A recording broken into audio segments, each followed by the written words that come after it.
Chapter 3. We compare notes. We followed the cortege with our eyes until it was swiftly lost to the We followed the cortege with our eyes until it was swiftly lost to sight in the misty wood, and the very sound of the hoofs and the wheels died away in the silent night air. Nothing remained to assure us that the adventure had not been an illusion of a moment with the young lady, who just at that moment opened her eyes. I could not see, for her face was turned from me, but she raised her head, evidently looking about her, and I heard a very sweet voice ask complainingly, "Where's Mama?" Before I go any further, I want to do something.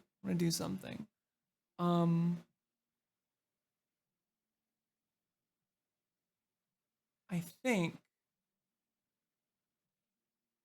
I go to this.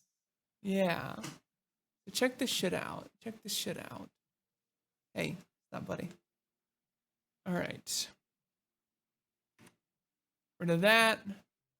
Keep that. Nope, wrong one. So boom, we'll go back here. We're gonna grab this.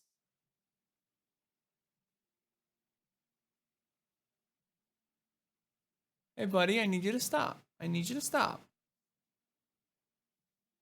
to grab there. I need to grab this. I need to boop right over here. Boop, grab that. Now, that'll stay. That will go. I don't need those. I don't need those at all. That can go away. That can go away. That can stay.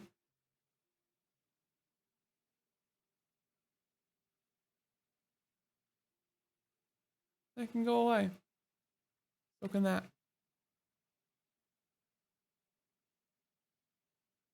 That can go. Now let's take a look at the primary here, right? See that? This back here? This can go. This can stay. Boop. This can go. This can go. This can go. That can go. That can go. All right. Hi. There we go.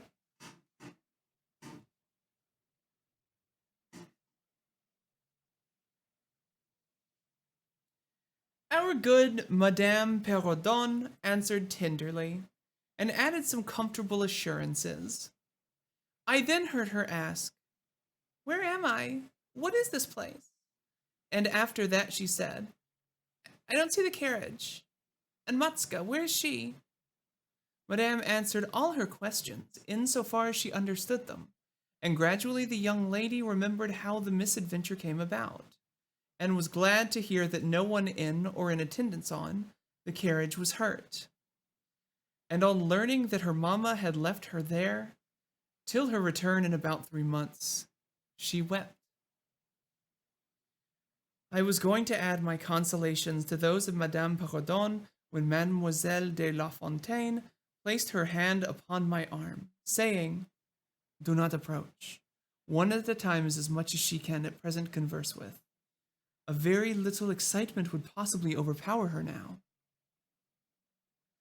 As soon as she is comfortable in bed," I thought, "I will run up to her room and see her."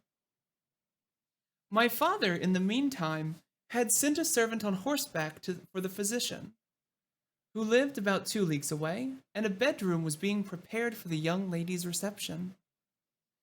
The stranger now rose, and leaning on Madame's arm, walked slowly over the drawbridge and into the castle gate. In the hall, servants waited to receive her, and she was conducted forthwith to her room. The room we usually sat in as our drawing room is long, having 4 windows that looked over the moat and drawbridge upon the forest scene I have just described. It is furnished in old carved bark, with large carved cabinets, and the chairs are cushioned with crimson Utrecht velvet. The walls are covered with tapestry and surrounded with great gold frames, the figures being as large as life, in ancient and very curious costume, and the subjects represented are hunting, hawking, and generally festive. It is not too stately to be extremely comfortable, and here we had our tea. For with his usual patriotic leanings, he insisted that the national beverage should make its appearance regularly with our coffee and chocolate.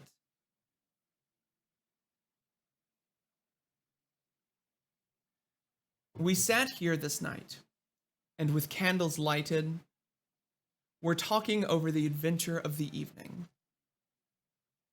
Madame Perrodon and Mademoiselle de La Fontaine Mademoiselle de La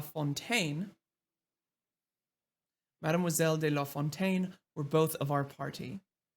The young stranger had hardly laid down in her bed when she sank into a deep sleep, and those ladies had left her in the care of a servant. How do you like our guest? I asked, as soon as Madame entered. Tell me about her. I like her extremely, answered Madame. She is, I almost think, the prettiest creature I ever saw, about your age, and so gentle and nice. She is absolutely beautiful, threw in Mademoiselle, who had peeped for a moment into the stranger's room. And such a sweet voice, added Madame Perrodon. Did you remark a woman in the carriage, after it was set up again, who did not get out? Inquired Mademoiselle, but only looked from the window. No, we hadn't seen her. Then she described a hideous black woman with a sort of colored turban on her head, and who was gazing all the time from the carriage window, nodding and grinning derisively toward the ladies, with gleaming eyes and large white eyeballs, and her teeth set as if in fury. Did you remark what an ill-looking pack of men the servants were? Asked Madame. Yes, said my father, who had just come in. Ugly, hangdog-looking fellows, as I had ever ugly, hangdog-looking fellows, as ever I had beheld in my life. I hope they mayn't rob the poor lady in the forest. They are clever rogues, however. They got everything to rights in a minute. I dare say they are worn out with too long traveling, said Madame. Beside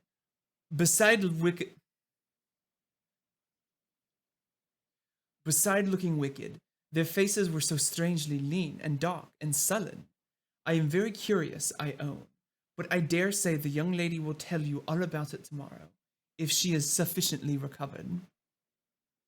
I don't think she will, said my father, with a mysterious smile, and a little nod of his head, as if he knew more about it than he cared to tell us. This made us all more inquisitive as to what had passed between him and the lady in black velvet, in the brief but earnest interview that had immediately preceded her departure. We were scarcely alone when I entreated him to tell me. He did not need much pressing.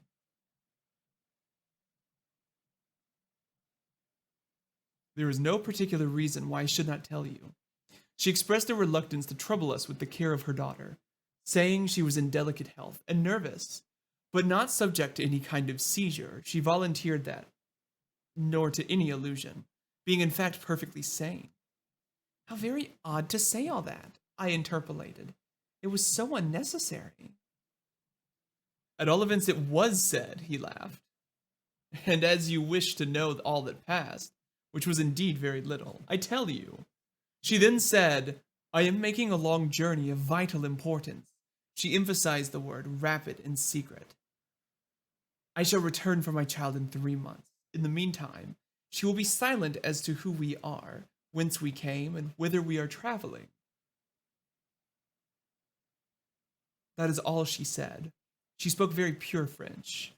When she said the word secret, she paused for a few seconds, looking sternly, her eyes fixed on mine.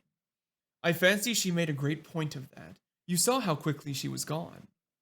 I hope I have not done a very foolish thing in taking charge of the young lady. For my part, I was delighted. I was longing to see and talk to her, and only waiting till the doctor should give me leave. You who live in towns can have no idea how great an event the introduction of a new friend is, in such a solitude that surrounds us.